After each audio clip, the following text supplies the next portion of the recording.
So we're going up to see the final work of Handy Manong. Sila master skilled worker John and Andrew. So umulan ngayon pero tapos na kami. So yun ang maganda. Umulan ngayon pero tapos na kami. Talagang last blessing. So ito, hindi ko na pinababasa kanila yung mga natirang gamit kasi gagamitin ko yan dito pang repair nung garage roof. Kasi yung garage roof marami na rin butas. At least nakita ko kung paano gumawa yung mga experts natin. So ito, baklas to, baklas.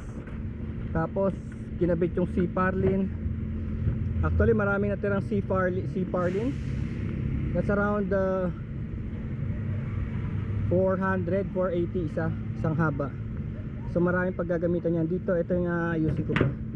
Itong area na to, maraming butas. Pero ito yung finished product nila dyan. Ito yung finished product. Oh, ayan oh. So ang roof nya is ito ginanyan pa no, nilagyan pa niya ng magandang ganun. So ang roof nya ay bago, double wall, pati ito. Tapos back to back ang pintura niyan. And akit tayo So naka-tack screw siya. Okay.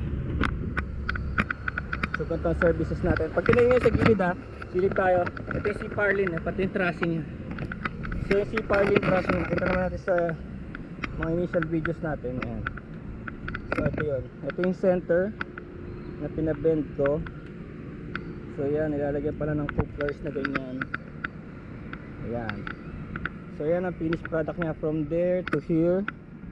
So of course this will last for at least 20 years more without any issues, no? So yan.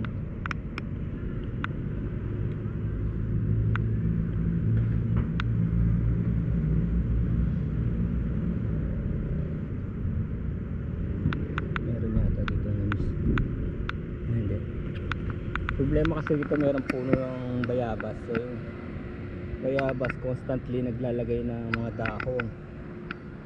So yun ang ginagawa.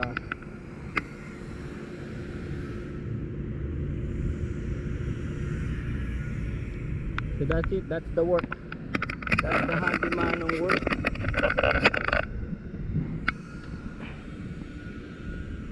So syempre maganda yung may bahay ka na walang tumutulo pag bumabagyo, diba? Dahil matagal na tong roof namin. Siguro kung mga 30 years hindi yan na yan, andyan na yan sila mga roof namin. Okay, that's it man.